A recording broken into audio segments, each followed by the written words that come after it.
இப்போ இதே மாதிரி இன்னொரு கூட்டல் கணக்கு பார்க்கலாமாடா? இப்போ இந்த எண் எடுப்போம். இந்த எண் எத்தனைடா? 5. 5. இப்போ நான் 5 இங்கே வச்சுட்டேன்.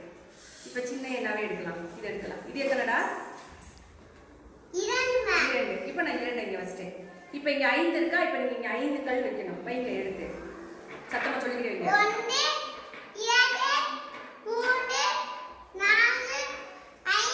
5 கல் வச்சாச்சு. இப்போ இங்கே எத்தனை கல்டா வைக்கணும்? 2 கல் வைங்க.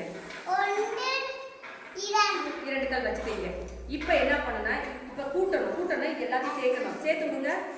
சேர்ந்து மொத்தமா சேர்த்தாச்சு. இப்போ மொத்தம் எத்தனை நீங்க எண்ணணும். என்னங்க? 1